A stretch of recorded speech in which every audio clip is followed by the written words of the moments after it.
Hello, hello, and welcome to the February 17th, 2022 DXdao Community Call. Gonna have a bit of a lighter agenda today, going over a couple of fun things here in Denver. I believe a lot of people are obviously tied up with the events, whether it be in person or virtual. So we'll just kind of go over a couple things for today, call it a little bit early. First things first, before I kind of let you take the wheel, Chris. New Swapper farms have gone live today. You may have heard in the previous community call and or in the Swapper announcement channel. This includes doubling the amount of Swapper tokens that are emitted to the Gnosis chain. A lot of carrot campaigns, including a massive amount of GNO emissions. So some super fun stuff there. Take a look now. All campaigns should be live. And yeah, take a look there. The announcement channel will have all of the specific campaigns as well as the Swapper UI. But I guess first things first, let's chat our happy hour. Chris, I guess maybe I can kind of kick it off. We had a happy hour late yesterday. Had a pretty good attendance, obviously invited a lot of people directly here from the Discord, a lot of friends, partners. It was just overall a super good time. We also made, obviously, the Copenhagen Flames announcement formally from our side, which was super exciting. So yeah, I'm not sure if you have anything to kind of build off of that, Chris.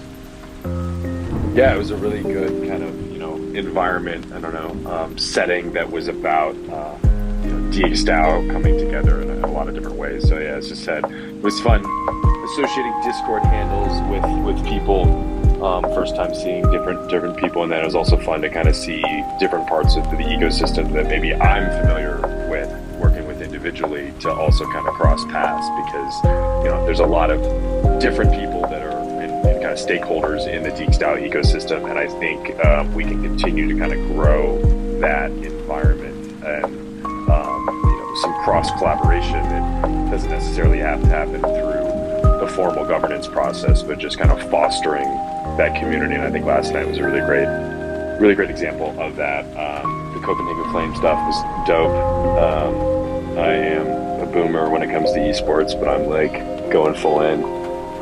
And it was sweet because, I guess the lo-fi dropped out. I was enjoying that, but maybe we don't need it. Yeah, but the Copenhagen Flames, I had it so low that it just felt natural, and I didn't. yeah. I forgot to disconnect it. Thank you, Tom, But for pointing that out. yeah, I guess if you don't put your lo-fi beats super low, but I actually just have like a soundtrack to my whole life. It's just lo-fi beats. So like when I have conversations with people, especially this conference, like it's just a little bit more interesting if you have lo-fi beats going on. Last night at the happy hour, we had lo-fi beats. They were a little bit more hi-fi. But the Copenhagen Flames stuff was dope because it kind of just was like a new type of approach, right? There were some people I was talking from like Coinbase there, so we were talking about their Super Bowl ad, and they were like, yeah, the esports is kind of something they're considering, a lot of different things.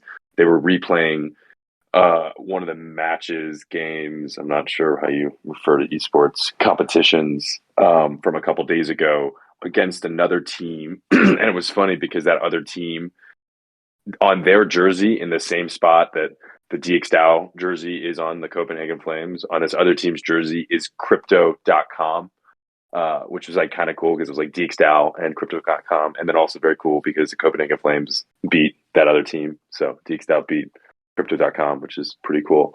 So yeah, they had it like playing out on all the videos, and it was kind of cool. We had really great swag. People have seen the sweatshirts and the hats, stickers, of course, are everywhere too. Yeah, and so the happy hour, I think was really cool. I don't know if Keenan, anything else you had, or Nathan, if you had any questions from the outside. Yeah, I think the one thing, maybe you mentioned this and I glossed over it, but the swag, kind of formally started handing out some swag here at the happy hour. A lot more going out at the Sports Castle, the rest of ETH Denver. But the swag looks great. Obviously, kind of helped work and got that along, but seeing it in person is a completely different thing. And particularly like the women's sweatshirt, the stickers are all so impressive to me. I'm not sure if you had any thoughts. Craftsmanship, I think, is what the word that comes. Artisan. I don't know. You go to these conferences and like everyone's got I guess I'll just call it maybe shit instead of swag, but they got a lot of stuff, right? You got shirts, you got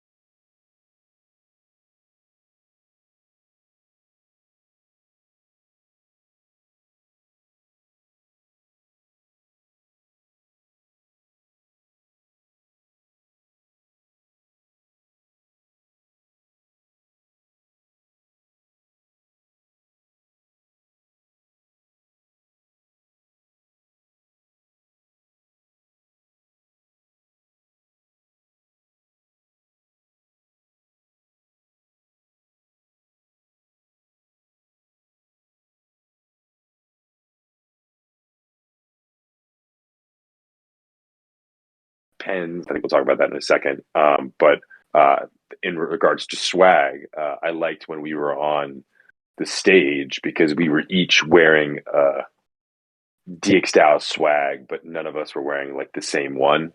Ross had the sweatshirt, and then Augusto had the Copenhagen Flames jersey, which has big DXdao on the back, and then I was wearing the DXdao beanie. So yeah, all of those, Zet, Boris, and Co. that have been, and Keenan that have been working on the swag. It's pretty sweet. I'm excited to hand out more of it today, too, with Shelling Point and East Denver, which I think people are already doing now. Yeah, I was going to comment on the same thing about the swag when you were on stage at DAO Denver. It was really impressive. It was noticeable. You with the beanie hat, Augusto with the Copenhagen Flames, and I've seen a ton of people with the green noses shirts as well. Those are nice too, but I think we really stood out with the Copenhagen Flames t-shirts. We really upped our game this time. Yeah, and maybe just some color on kind of the swag in general. That was definitely our approach, was not to kind of fit the mean. I think t-shirts are great, but when you kind of think about it, like how often you actually use a t-shirt, it doesn't actually get utilized as much. So we kind of thought a bit outside the box, stuff that's a bit more memorable and or useful. Obviously, the kind of sweaters are super, super nice, good quality. I imagine myself, regardless of my affiliation with DXdao, wearing them, and I probably would assume that that's the same for others as well. But to kind of finalize this swag topic, I do believe we are saving some of the ETH Denver swag to give away here in the community. There isn't any formal plans yet, but particularly the Copenhagen jerseys and sweaters. I think we want to do a little something here in this Discord and or the Copenhagen Flames Discord. So something to look forward to there as well. I guess next thing up, we did kind of talk a bit about DAO Denver, namely the swag aspect. But Chris, maybe you want to give a quick insight to the couple talks that you've given around DAO Denver. Yeah. So DAO Denver, is an event about DAOs. I guess it's the simple. But yeah, there was a 2-day event. On the first day, I hosted a panel. I think it was called "Rock the Vote to Better Governance." So not too much of a direction on what to talk about. We had a pretty good, interesting conversation about some of the hot topics in governance, things like delegation, voter fatigue, how to like manage proposals that are different ways of managing proposals and governance systems. Lauren and Tyler were the other panelists, and that was I think a good time there.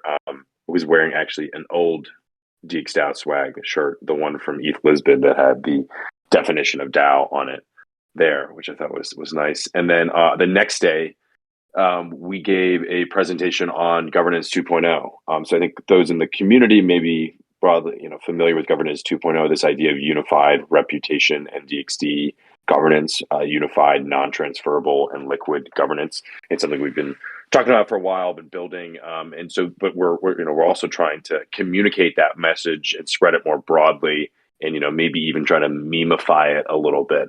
And it's a slow process, and part of it is like a learning process for us to figure out how best to communicate these things, and what are the really ways that we're how do people kind of understand and what do we build and how do we kind of create a vision for it? So I think this was a really good exercise when talking with Ross and Augusto of coming up with this vision of like, well, how do we present and talk about governance 2.0 to especially the DAO Denver crowd who is not necessarily well versed in the history of on-chain governance on Ethereum. So in terms of this presentation for governance 2.0, the framing that I wanted to present is that when there's a new technology, oftentimes there is a breakthrough technology, and that leads to a whole set of unlocks productivity advances. But there's another layer of productivity advances that comes when you can not just use those tools that the new technology has created, but then actually you build new systems and models that are optimized for those tools, right? So to give some examples, like you have, steam engines, you have the factory in in the 19th century, and you have this technology to be able to produce heavy machinery, but you don't have the method or the process, which would be the assembly line, for like another generation, because that model of how to optimize the technology takes some time to learn and iterate. The same thing I think you would say with the smartphone and GPS, right? That comes out, the iPhone comes out in 2007. And then a couple years later, you could get Uber and this whole crop of new business models that are only possible because of the new tools that smartphones unlocked. But in those first couple of years of smartphones kind of existing, the new tools, you're still figuring things out and you're still figuring kind of how to use that. So for DAOs and governance, on-chain governance, there's been a lot of growth over the last year, but 5-6 years in a lot of different areas. But really, I think there's only been innovation on creating new governance tools or primitives. So this is just simply the ability to manage a treasury on chain, to be able to vote in a transparent way and be able to verify that those are new governance primitives. But we have not yet really found any new governance models that optimize these new primitives. All of the things we're doing in governance now are very much based on the previous models of human coordination, economic coordination, profit alignment, and so those are kind of the old models. And so what we want to be doing is building the new models that are unlocked by these tools. So that's what we think governance 2.0 is. Governance 2.0 is using these new primitives, namely ERC20 token governance, liquid governance, and reputation, non-transferable governance. It's using those primitives to create a new model and system that we think is the best way of optimizing and unlocking that productivity. So yeah, that's kind of the framing that we were talking about. So I'm hoping to kind of maybe flesh that out a little bit more in ways of talking about what governance 2.0 is and how it's a new way of a new model for coordinating around these things. So I think the talk is on video somewhere because it goes into, obviously more detail about governance 2.0 and some of the technical stuff from Ross and Augusto, and what we're doing and kind of there. So definitely worth the watch if you're interested.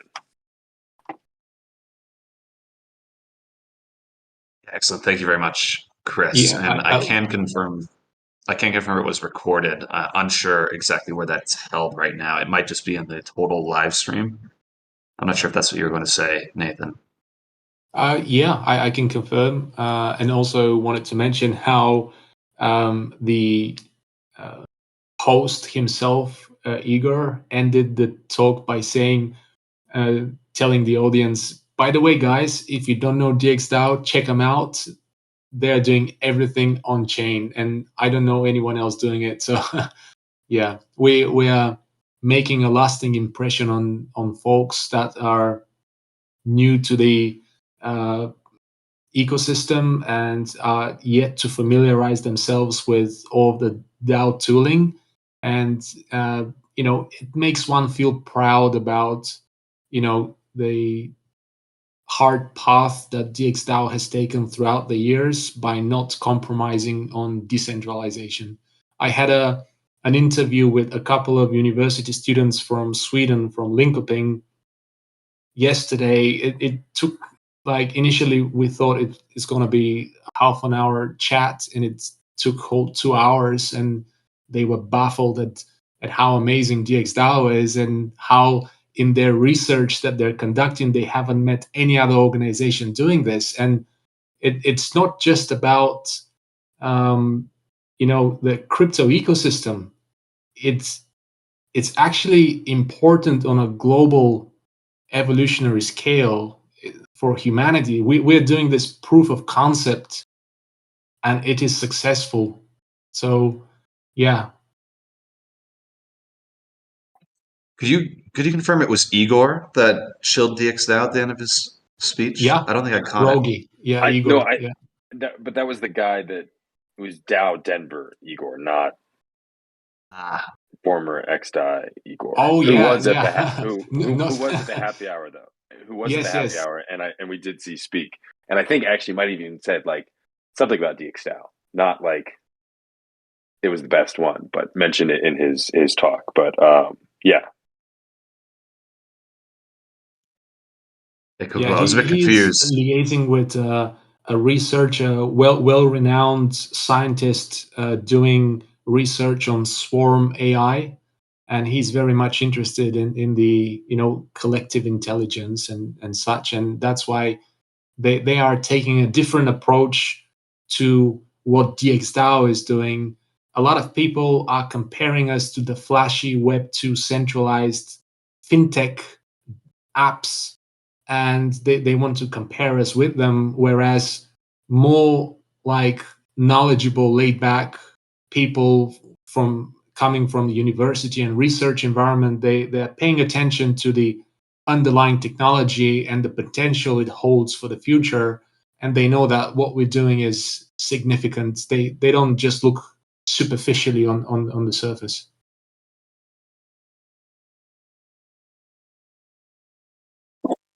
Yeah, that's what we're here in Denver promoting and communicating and learning and iterating on. Yeah, I think we're about to. Keen and I need to head to the shelling point, not the shilling. It should not be the shilling conference. That's a little too close, actually. That's up the live stream, like looking pretty crazy in there. Oh yeah. Would highly recommend anyone who's not here in person in Denver to check out the stream I just posted. Thank you, Augusto, Yeah. who is here, for sharing the link. Hola, guys. Hola. Hola.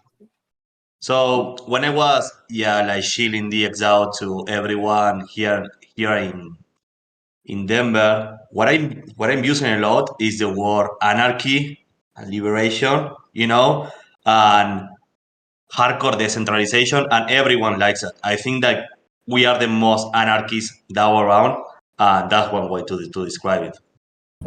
They love that adjective. Yeah, it's Just like interesting. to say I mean, that. I like that's a word that we could use more. Yeah, that's fun. It's definitely memorable. Definitely. To answer Mailman's question here, I don't believe we will be posting any DXDAO related videos here at Denver, but we should be highlighting them on our YouTube channel. If you go to our YouTube channel, there should be a recommended videos playlist. Includes interviews and other various stuff around the interwebs about DXDAO. That should have some information sooner rather than later. Can't promise a time or date, but that will be held there.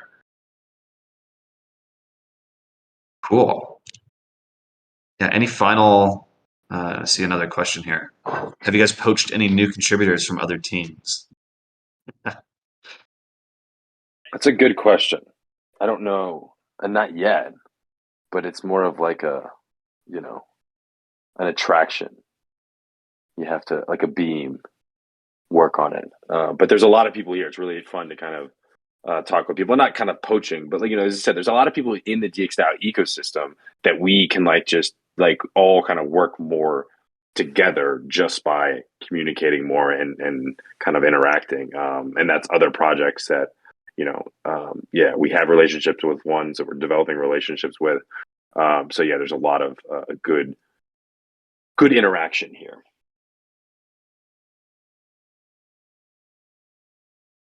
Even better.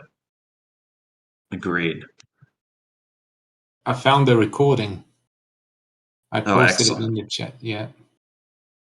Yeah, that's the DXdao Denver recording. I think we should try to clip it, and maybe we Yeah. should upload it, because I don't think it's good to point to a 8-hour long video. But Yeah. definitely check that out. I think there's 2 panels by Chris that we need to find and kind of get on that YouTube channel. Yeah. Cool, guys. Any final kind of questions here as we wrap up? Those of us here in Denver got to get over to Shelling Point soon, or we will not be getting in. I have to if I had to take a guess. Yeah, I guess. Like, they're just trying to, everyone wants everyone to get to their party early. So you tell everyone to get early. Like, I don't Yeah. know. Show up to the party just at the right time. Early bird catches the worm. Yeah. It's true. I don't know. I mean, no, there's snow on the ground, Nathan. So there's no worms. Yeah, it's snowing in Texas as well. it's Hot damn. everywhere. Yeah. All right, excellent. In closing, I could say just a couple of words. DXdao is conducting. Has set a few bounties for the ETH Denver Bidlathon. We have an award put on a novel use for Carrot KPI tokens, new Carrot KPI templates. We're also incentivizing hackers to work on our governance framework for ERC20 tokens. We're calling guilds. We're interested in seeing new guild implementations. And the hackathon will wrap up with a closing ceremony and awards being given on Sunday the 20th. And then next week, Wednesday, February 23rd, we're actually also sponsoring and participating in the Codeless Conduct hackathon for non-coders. And we've put a few bounties there as well, so people should look it up and take part if they're interested in contributing to DXdao and earning some money. Yeah. Yeah, good call. Shouting those out here. Yeah, definitely check those out. And of course, if you are not here in Denver for ETH Denver, feel free to watch the Shelling Point live stream. Lots of interesting stuff going on, and hoping to share a bit more soon from our end as well. Cool. Thank you very much, everyone, for attending. We'll see you next week, same time, same place. Whoop, See whoop. ya. Bye. Bye, guys.